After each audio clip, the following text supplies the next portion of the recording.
Hello, everybody. Welcome back to the United Way for the Manchester United versus Brighton Hove Albion FA Cup preview.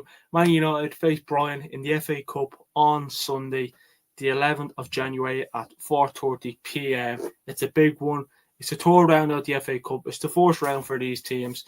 And I'll be honest, I already done a preview. And for some odd reason, my camera turned off. And I was literally about to... I was on the final stretch to be finished. And yeah. I conceded a late winner, and those are broken. But look, please do like the video, comment your predictions, expectations for the game against Brighton on Sunday, and do subscribe if you are new. I'd really appreciate it. And do follow our Instagram link. It's in the description. I was doing a bit of work today on the website. It's not been published yet. It was published. I took it back down, just to pretty much sort things out because I want to get things sorted myself. I've been busy on that today. And soon as that's up there, up and ready to rumble, it'll be published for everyone to see again. So but look, let's jump into the preview here. Big game, big game, must win. You know, I pretty much said there on the title. It's titled. The video's titled "Need to Win," because I don't want to. We cannot be getting knocked out of this competition, or a competition. And the fourth round is done. Grimsby was shocking defeat, embarrassing, disgrace, and the FA Cup is a competition that you're always going to have a chance of winning the cup, the FA Cup. You know, the FA Cup's a historic competition. I love the FA Cup. Every game is just, it can be. It's, the Magic of the Cup. It can be historical. Palace won the FA Cup last season. Who would have expected that? Fair play to them. They deserved it in the end. It's a competition full of shocks, surprises, crazy things happen. Big teams get knocked out early days by teams you wouldn't even expect. And it can give teams confidence. It can give teams belief. It can give teams faith, and I hope it's a competition I hope it's something that it can give us and the players, because I think it's needed after the week that we had. It's been a mad week, whether you're happy Ruben got sacked or not. You can't say it hasn't been a crazy week, because it has. It's been a mad week, especially if you're a content creator like me. You've been just keeping up to date, posting news, doing videos, just doing things behind the scenes, go, and then even if Manchester United fan, you don't do content, you're still looking at the news, looking at other people, looking at videos, seeing what's going to happen, getting other people's thoughts, opinions on the things like that. And it's been a mad week, and it's not going to end. Next week's going to be crazy, and it's going to be crazy until the season ends.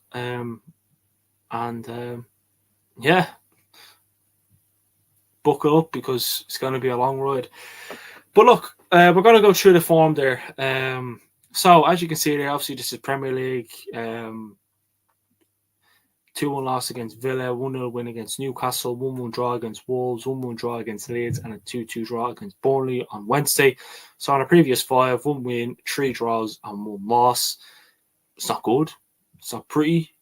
It's fucking shit. And Brighton always fancy coming to Old Trafford, because they're a team that just seems to always beat us. Obviously, we beat them 4-2 earlier on in the season, 4-2. And we were 3-0 up. What, 20 minutes to go? Then all of a sudden, with 5-10 minutes to go, it was 3-2, and then I think it was. Mbeumo scored the winner. Bruno sort of dummied the Brighton midfield, and straight through to Mbeumo back in the net. That was a top game that for Brian Mbeumo. Him and his nation Cameroon are playing Morocco tonight, who Mazraoui plays for. So look, I love Mazraoui, but I prefer Mbeumo back, because we need a right winger back. And hopefully Ahmad is back soon, and then Mazraoui, and then we're back to a fully fit squad, a full team again. So it'd be nice. So we don't have to wait long. So hopefully for the Manchester Derby, we at least have Mbeumo back, because that would be massive. If swear to God, oh my, by the way, we'll have a Manchester United player returning, whether that's Mazraoui or Mbeumo. Please be Mbeumo. Please be Mbeumo. Please. We all want it to be Mbeumo. Surely there's no way you're not fan out your team. Oh yeah, I love Mazraoui to come back. Mbeumo, please and thanks. Mbeumo and Ahmad, if you don't mind, we'll take you back now. You know, your time is done at the AFCON. But yeah, Ahmad probably will be got his team be probably going a lot further anyways than one of them. So Darren Fletcher's first game at Old Trafford as Manchester United caretaker manager. Look, I'm sure as a former Manchester United player, he is loving the opportunity managing Manchester United. He's probably realised that, hold on a sec, this is not easy. And look, any former Manchester United player would probably love to manage the first team, the senior team. Manage Manchester United. Obviously, Fletcher sort of manages the under-18s, so he's sort of in that role. And he brought Lacey on Wednesday, and once had 2 or 3 great chances. Unfortunately, couldn't put them away. The best chance coming from when he hit the bar. I mean, I'd play him on Sunday. Have a natural right winger play there, please. Doggy had none too shabby there, but I'd prefer to have a natural right winger there. Whether Fletcher will play him or not, we'll see, because it's a huge game, and so if you have an easy draw like Liverpool or Chelsea or City, yeah, we have Brighton, so we can't really do much rotation. But will we have done a lot of rotation anyways?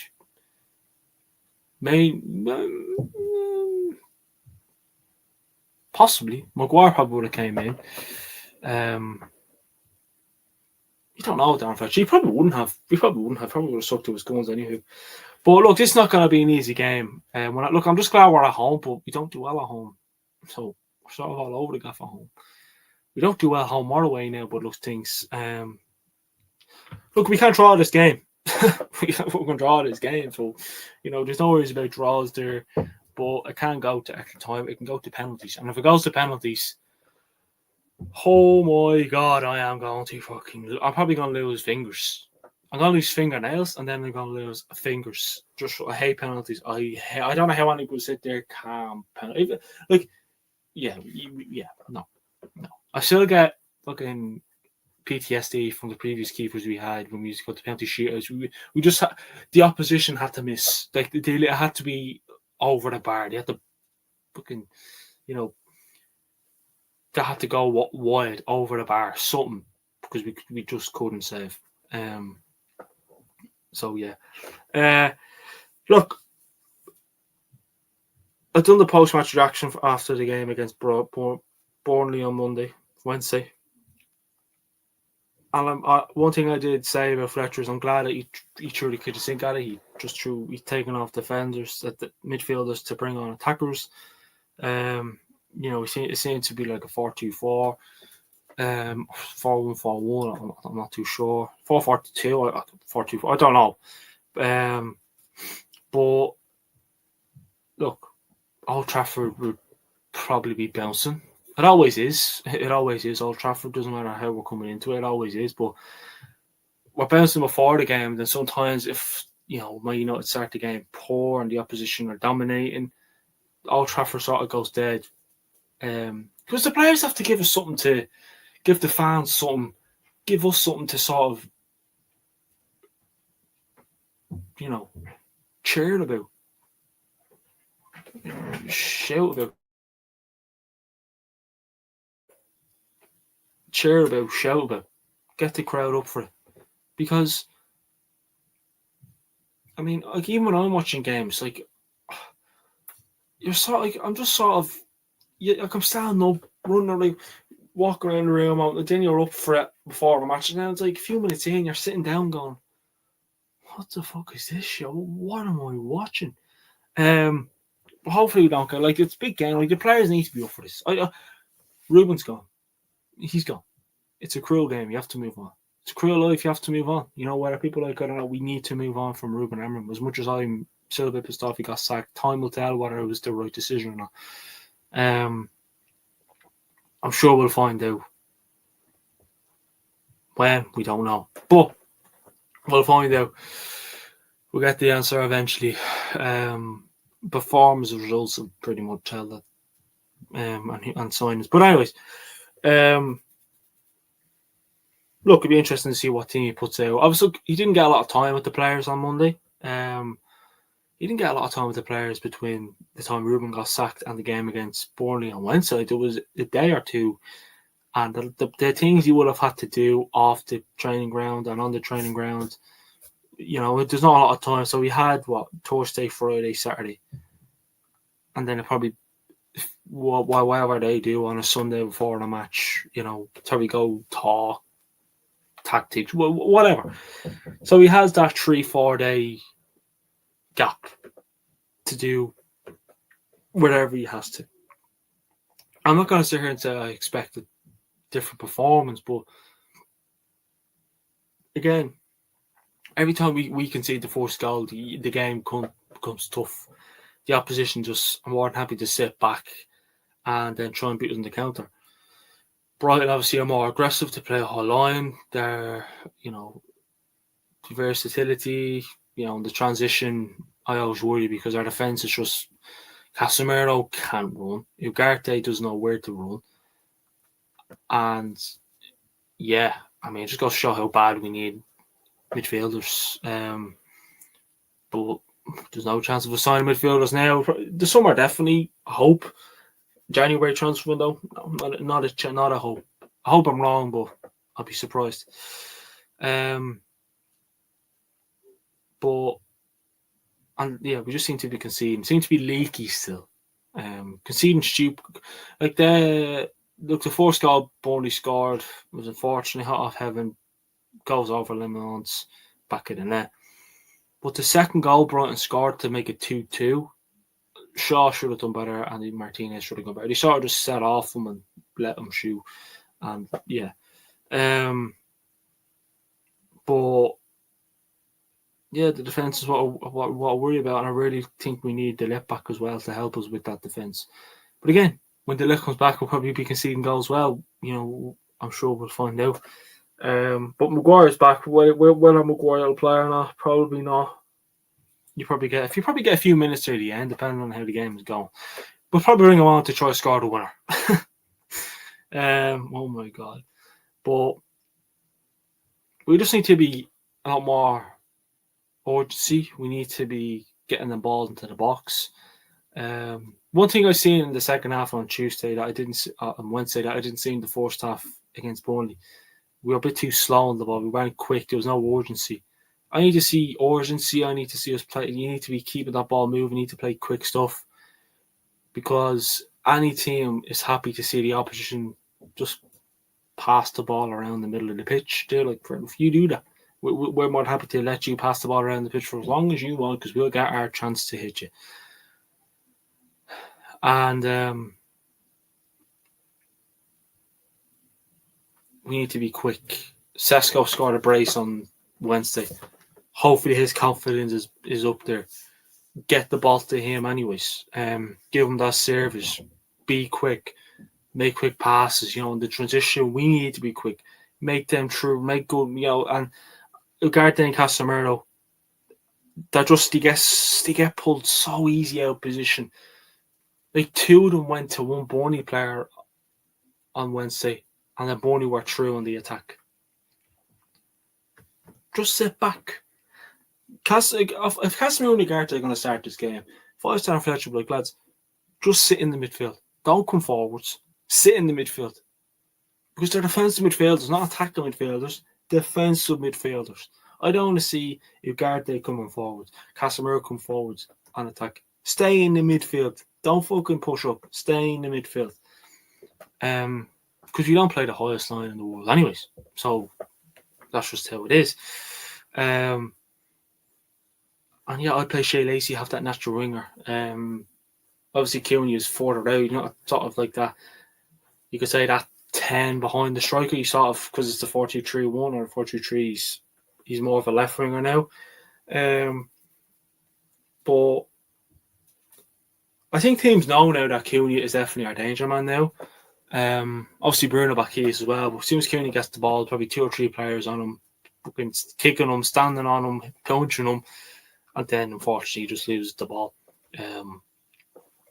Because you saw a player you can't give time and space to, and we need to be patient on the ball as well.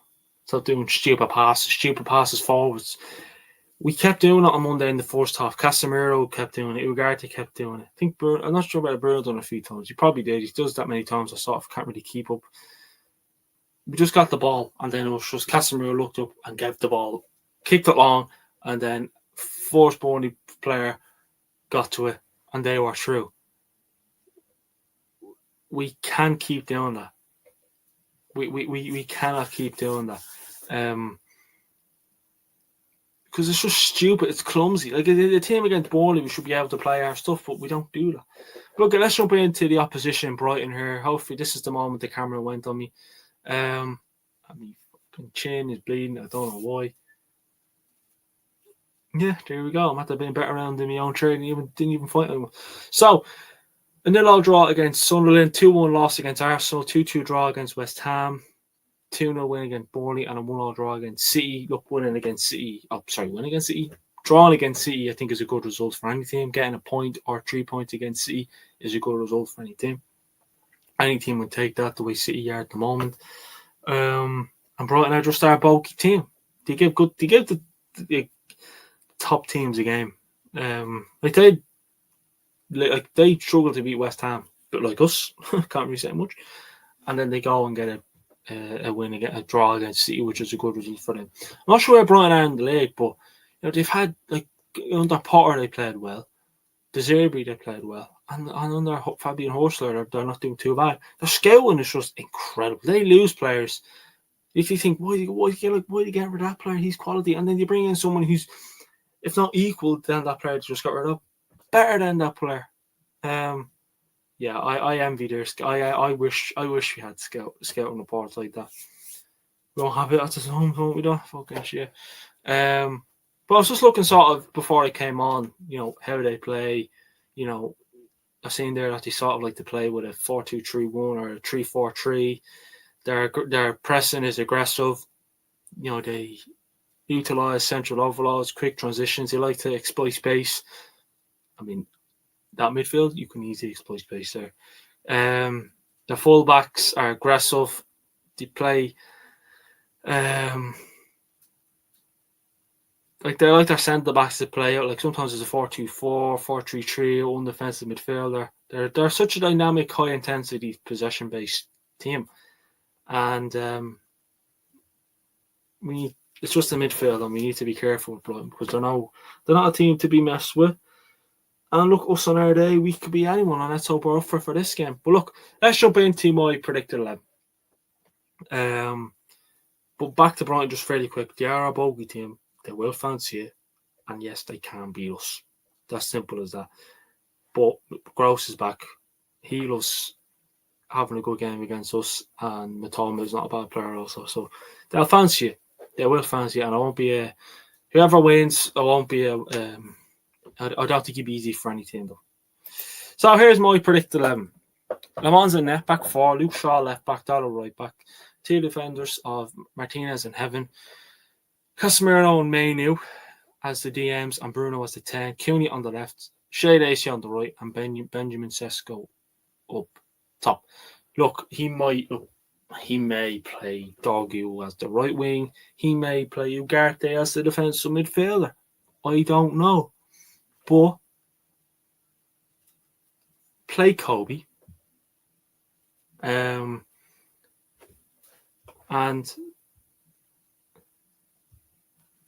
oh my God, Villa are going for Gallagher. But yeah, I just think that we need to have that natural right winger. Kobe has a bit of pace. He's calm on the ball, and Casemiro hasn't got pace. So at least Kobe has that pace to come back if needed. Let the two of them sit deep happily.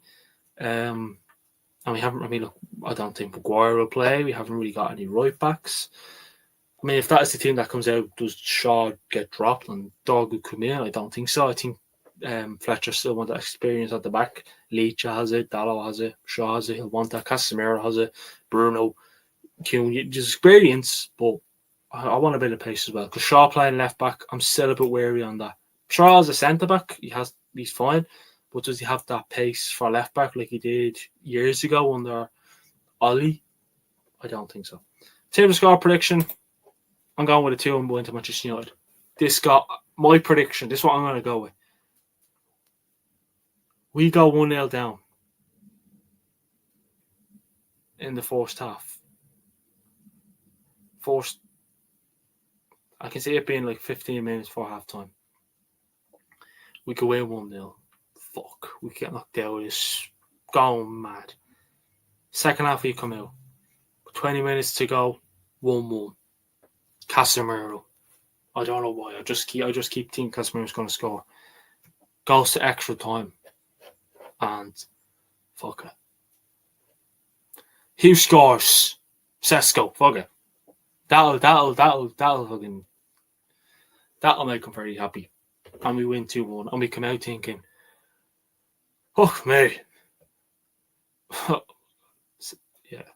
Sounds like an entertainment game the way I put it, but watch, we'll lose fucking 3-0. I'll be all like, oh. Well, I need to be positive. I cannot predict us to get knocked out of another competition early doors. I cannot. I can't. I can't. I just can't. I can't. We need to take being at home as an advantage, and hopefully we play a little bit better for a full 90, not just the second 45 on Sunday than we did on Wednesday. This has been the Manchester United versus Brighton FA Cup preview. Let us know your predictions in the comments below. Do subscribe, much appreciated. Like the video if you haven't already. Do follow our Instagram, link in the description.